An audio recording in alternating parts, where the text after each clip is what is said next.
Je vous propose aujourd'hui d'aborder l'entraînement de la compréhension de l'oral à travers l'exploitation d'un document authentique pour permettre aux élèves de mettre en place et d'acquérir des stratégies transférables. Je suis Marie-Pierre Triviot et j'enseigne l'anglais au lycée La Pérouse d'Albi dans le Tarn.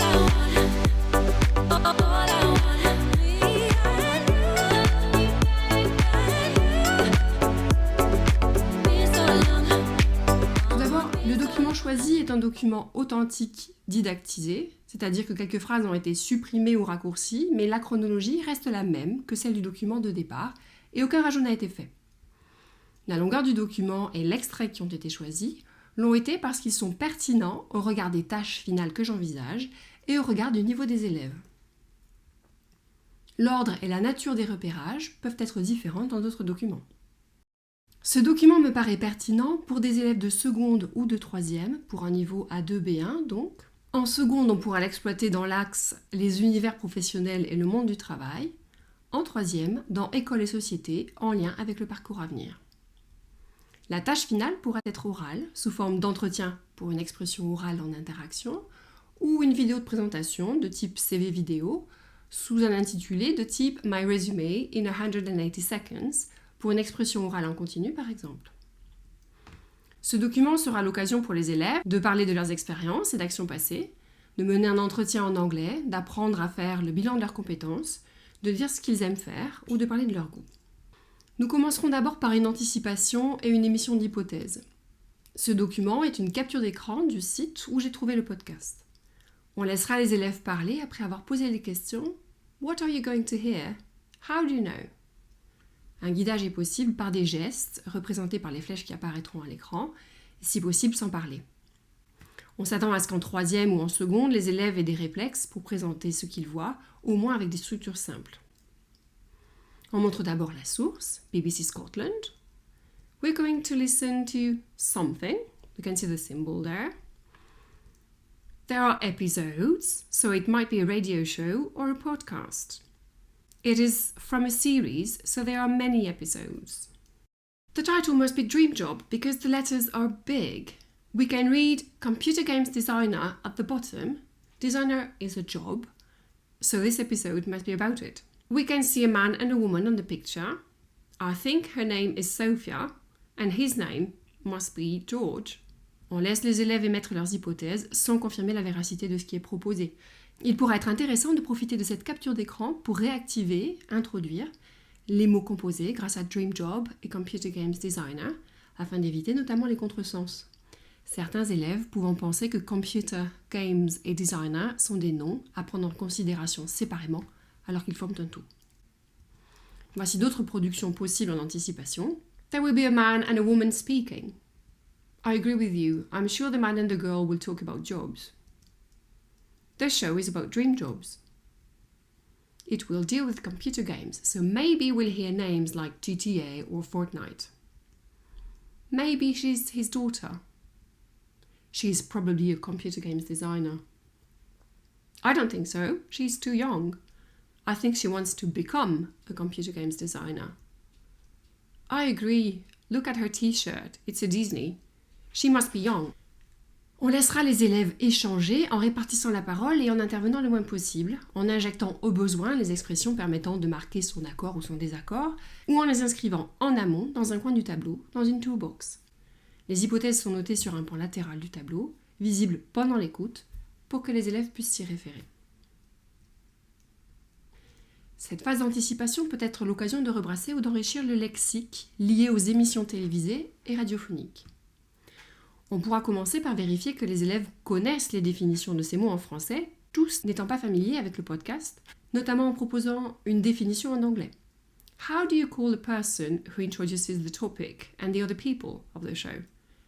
How do you call someone who is invited to a show? On pourra donc présenter anchor, host, guest et correspondent.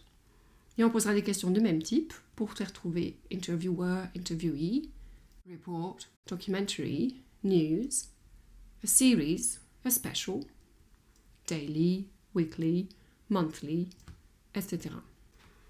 Toujours dans une perspective d'entraînement à la compréhension et la mise en place de stratégies transférables, on demandera aux élèves d'expliquer comment ils comptent faire pour vérifier leurs hypothèses. notamment quels indices paratextuels pourraient les aider, en plus des mots ou parties du discours qu'ils pourraient reconnaître. How will you know if it is a podcast? How will you know how many people speak, for example? Maybe we'll hear sounds. Maybe we'll hear different voices. Maybe male, female voices, young people, old people.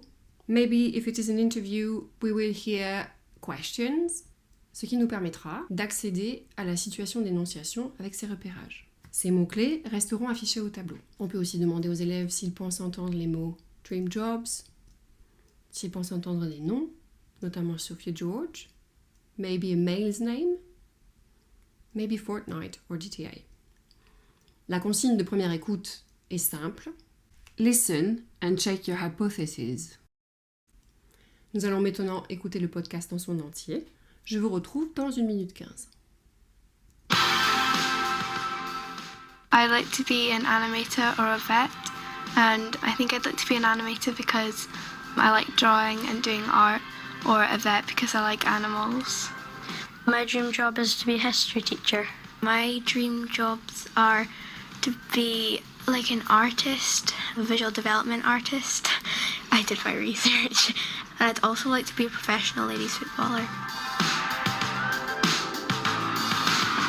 Hello, I'm Brian Burnett. Now, we all love playing computer games, but how good would it be to invent your own game? Well, our guest today knows exactly what that feels like. Sophia George may be only in her early 20s, but she's already made her mark in the games industry. She's won several awards and has formed her own company. But how did she do it? Do you think you've got what it takes to come up with a computer game of your own? It sounds like a dream job, doesn't it? Getting paid to play games. Sophia, welcome to the programme. Is it a dream job? It definitely is a dream job. I've always loved computer games when I was growing up, so getting to actually make them with other people is just so much fun. It's hard work, but I love it. Le podcast commence par une musique identifiable en tant que jingle et les voix s'insèrent par-dessus. Les élèves risquent d'être surpris par ce qu'ils reconnaîtront peut-être par la suite comme l'introduction. Des voix d'enfants qui parlent de leurs dream jobs. Nous y reviendrons pendant la mise en commun. Les voix des enfants se ressemblent un peu. Il est probable que quelques élèves pensent que Girl 1 et Girl 2 sont les mêmes, mais cela importe peu, du moment qu'ils reconnaissent que c'est une introduction. En revanche, les voix de Brian et de Sophia George sont identifiables. Les métiers, animator, teacher, artist, footballer, sont a priori reconnaissables dès la première écoute, soit parce qu'ils sont transparents pour artist, animator et footballer, ou parce qu'ils sont connus, comme teacher. Ensuite, dream job est répété un grand nombre de fois. Il est évident qu'il sera repéré. Il en est de même pour computer games et games, qui sont chacun répétés 3 fois. Enfin, les noms Brian Burnett et Sophia George seront probablement relevés, d'abord parce qu'ils étaient connus pour Sophia George, et ensuite parce que Brian Burnett se présente de manière très explicite. On rassurera les élèves sur le fait que l'orthographe des noms de famille n'est pas essentielle.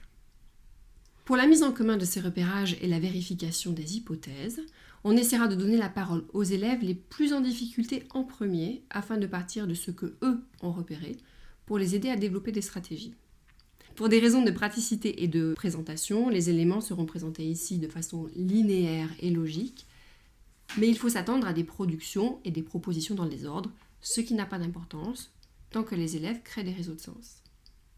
On pourra les y amener en posant des questions qui leur permettent d'accéder à l'implicite, ce que vous verrez apparaître dans la colonne de droite à l'écran. Notamment parce que le format du podcast n'est pas connu de tous. Ces étapes sont donc nécessaires aussi pour aider les élèves à se familiariser avec le format. On répondra donc aux questions qui étaient au tableau. For music, there was music at the beginning.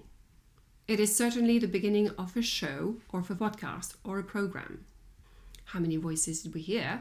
We heard 3 young speakers at the beginning, and then 2 adults' voices. We learned their names. The man speaks first. The woman speaks second. Pour aider les élèves à accéder à l'aspect implicite de ces informations, si elles ne sont pas spontanément formulées, on pourra les aider avec des questions du type « Why does he say the other person's name? Why does he speak first?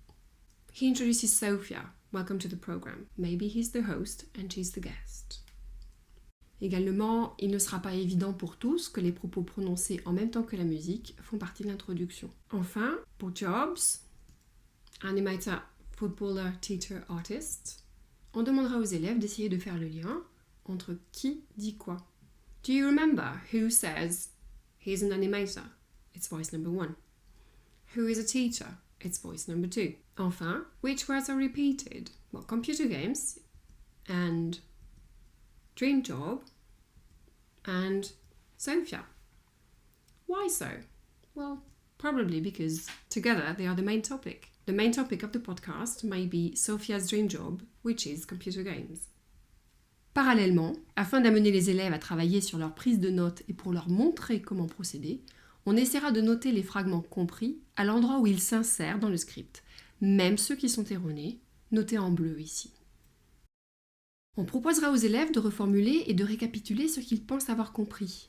Ces énoncés deviennent alors les nouvelles hypothèses à vérifier. On les suscite en posant des questions comme « So, what are we sure about? What else do we think we know ?» On ne valide ou on n'invalide pas.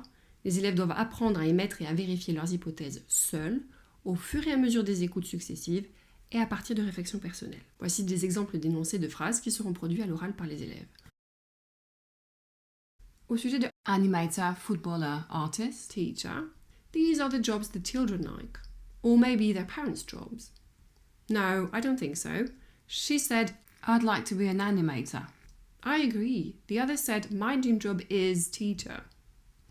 À propos de computer games, Brian thinks it's the best job in the world. It's Sophia's dream job. She wants to get a job in the computer games industry. Et concernant le fait de qui est interviewé ou qui mène l'interview, the man says, our guest today, Sophia George. Comme avant la première écoute, on demandera aux élèves d'expliquer comment ils feront pour vérifier si leurs hypothèses sont correctes ou pas, comment ils comptent combler les blancs dans leurs notes. What should we expect to hear before or after the jobs when the children speak? Well, maybe love, like, want to, become, or would like. And if they talk about their parents' jobs, maybe we'll hear the words mother, father, or dad. How do you know if the host talks about Sophia? What does he say about her? Well, he will say she or her. What could he say about her? Maybe he'll talk about her age or give personal information. Maybe they will talk about her experience.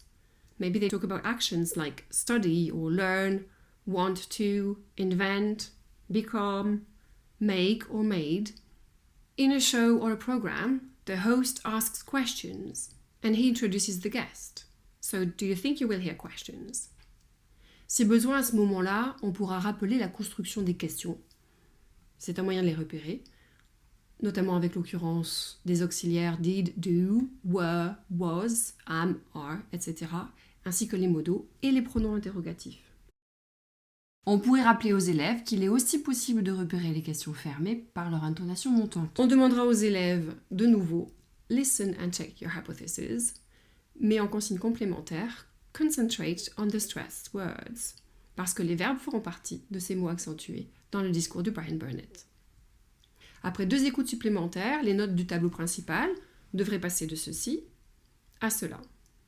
Nous faisons apparaître ici en vert les nouvelles informations qui pourront être collectées. Les mots soulignés sont les verbes accentués. D'autres mots sont évidemment accentués qui ne sont pas des verbes, mais la consigne portait davantage sur ces derniers. On complétera ces notes lors des mises en commun après les 2e et 3e écoutes, en permettant aux élèves de paraphraser et de reformuler ce qu'ils pensent avoir compris. Après la 2e écoute, ces énoncés et ces paraphrases seront considérés comme de nouvelles hypothèses et notés sur le pan latéral du tableau pour être vérifiés lors de la dernière écoute.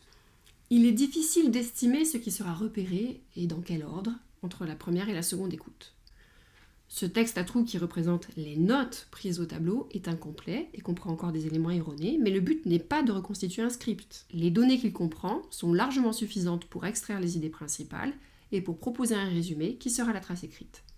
Bien entendu, s'il y a trop de faux sens ou de contresens et qui nuisent fortement à l'accès au sens, on mettra en évidence les incohérences pour amener les élèves à reformuler et à revoir leurs hypothèses. Ces reformulations donneront lieu à une trace écrite qui vient suite à toutes les mises en commun, sera créé collectivement et devrait inclure un fait de langue. Ici, le present perfect, dont on trouve des occurrences dans l'extrait, et dont les élèves auront besoin pour réaliser leur tâche finale. This document is a radio program dealing with dream jobs. First, in the introduction, we hear children talking about their dream jobs. Then the host, Brian Burnett, introduces Sophia George, who is the guest that day. She's a computer games designer, has won awards for her work, has made her mark in the industry, and has created her own company. She's always loved computer games, and Brian Burnett thinks she's getting paid to play games, which is his definition of a dream job. On pourra ensuite proposer un travail de post-écoute. On pourra dévoiler le script et le faire écouter en entier, mais cela est plutôt à faire hors la classe. On proposera des fragments de l'extrait à répéter. D'abord les mots de plus de 2 syllabes et de 2 syllabes un à un pour faire repérer l'accent tonique du mot. Ensuite, à partir des extraits issus de l'écoute, on repérera des accents au sein de la phrase pour y trouver des assimilations, des élisions ou des resyllabifications le cas échéant. Ici, nous allons travailler sur Our guest today knows exactly what that feels like et sur She's already made her mark in the games industry. On placera ensuite ces mots dans un tableau de type Window on Speech, comme le conseille M. Caldwell. D'abord, pour le premier extrait, Today, qu'on place dans le tableau. Exactly. Our guest today knows exactly what that feels like. Pour les mots isolés, on pourra faire écouter ce que Word Reference propose ou n'importe quel autre logiciel de text-to-speech. En revanche, pour le segment étudié, on fera écouter celui qui appartient à l'extrait. On fera ensuite répéter la phrase en prenant en compte la forme faible de that, qui est that ici, et les élisions, avec la quasi-disparition de te, der guest et what, et la resyllabification de knows exactly, qui sont ici marqués en rouge. Pour le deuxième extrait, on procédera exactement de la même manière. Already, industry, she's already made her mark in the games industry. On fera remarquer ici que pour respecter le rythme de la phrase et son accentuation, certains mots seront dits de façon plus rapide et perdront presque leur accent de mot, comme industry, pour respecter ce rythme. On fera de nouveau apparaître la retranscription phonétique, on travaillera la prononciation, on prendra en compte la forme faible de her et les resyllabifications qui sont indiquées en rouge de nouveau. D'autres extraits pourront être donnés à faire en autonomie hors classe. On pourra proposer aux élèves, en travail hors classe, de repérer les pauses et les respirations. Chaque intervalle comprend une proposition ou une idée. Cela peut permettre notamment aux élèves les plus en difficulté de commencer à segmenter le flux de la chaîne parlée et de séparer les différentes idées. Enfin, on peut se servir de cet extrait par exemple pour montrer aux élèves comment inférer le sens de mots que l'on ne comprend pas, ici growing up, même si on les a entendus. Même si cette phrase est grammaticalement erronée, elle est pour autant authentique et on peut en inférer le sens. Les élèves de 3e et de seconde devraient être à même de reconnaître le present perfect et d'en connaître l'emploi, savoir qu'il marque un lien entre le passé et le présent. Ils devraient aussi connaître le mot always et l'expression when I was. On leur demandera de compléter leur phrase avec des expressions qui leur paraissent appropriées, ce qui peut donner des énoncés du type when I was young, when I was little, when I was a little girl. Puis on mettra en évidence le ing de growing up, dont ils devraient savoir qu'il indique souvent un processus. Tous ces types d'informations sont transférables et transposables à un autre document. En résumé, afin d'aider les élèves à développer des stratégies de compréhension de l'oral, on veillera à donner des objectifs d'écoute bien définis et dont le but n'est pas de reconstituer un script dans son entier.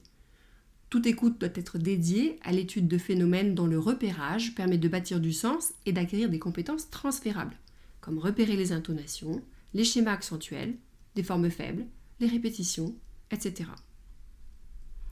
On pourra aider les élèves à apprendre à organiser leurs notes en leur montrant comment le faire au tableau lors des mises en commun. Ces entraînements à l'écoute doivent être l'occasion de familiariser les élèves à la prosodie de la langue et du discours parlé, notamment par des exercices de post-écoute où ils peuvent faire le lien entre la graphie et la phonie et se mettre les mots en bouche grâce à des répétitions. J'espère que cette vidéo pourra vous aider dans vos pratiques et je vous dis à bientôt.